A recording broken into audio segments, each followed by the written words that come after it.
తెలుగు కథ వింటారా ఛానల్ కి స్వాగతం. రామపురం అనే ఊర్లో గోవిందుడు అనే పిల్లాడు ఉండేవాడు.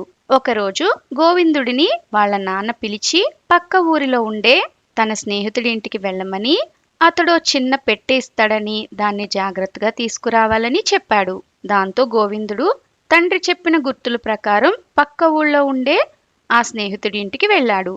ఆయన కొన్ని వస్తువులున్న పెట్టెను గోవిందుడి చేతికి ఇస్తూ, దారిలో దొంగలు ఉంటారు, ఇంటికి జాగ్రత్తగా తీసుకెళ్ళు అని చెప్పాడు.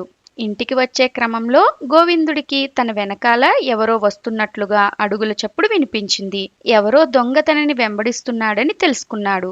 దాంతో భయపడుతూనే కాస్త వేగంగా నడవడం మొదలుపెట్టాడు. ఆ అడుగుల చప్పుడు వేగం కూడా పెరిగేసరికి గోవిందుడికి ఏం చేయాలో పాలుపోలేదు. కొంత దూరం వెళ్లేసరికి గోవిందుడికి ఓ నది కనిపించింది. దాన్ని చూడగానే అతడికి ఒక ఆలోచన వచ్చింది. వెంటనే నదికి కాస్త పక్కగా ఉన్న పొదల్లోకి తన దగ్గరున్న పెట్టెను విసిరేసి నది ఒడ్డున నిలబడి, నా పెట్టె నీళ్ళలో పడిపోయింది అంటూ గట్టిగా ఏడవడం మొదలుపెట్టాడు. గోవిందుడు వెనకాలే వస్తున్న దొంగ ఎలాగైనా ఆ పెట్టెను తీసుకోవాలనే ఉద్దేశంతో తాను తీసుకొస్తానంటూ నదిలోకి దూకి వెతకడం ప్రారంభించాడు. అదే అదును అనుకున్న గోవిందుడు పొదల్లోకి విసిరిన పెట్టెను తీసుకుని గబగబా అక్కడి నుండి వెళ్లిపోయాడు. ఇలాంటి మరెన్నో కథలు వినాలనుకుంటే తెలుగు కథ వింటారా ఛానల్ ని సబ్స్క్రైబ్ చేసుకుని పక్కనే ఉన్న గంట సింబల్ ని ప్రెస్ చేయండి. మరొక మంచి కథతో మళ్ళీ కలుద్దాం.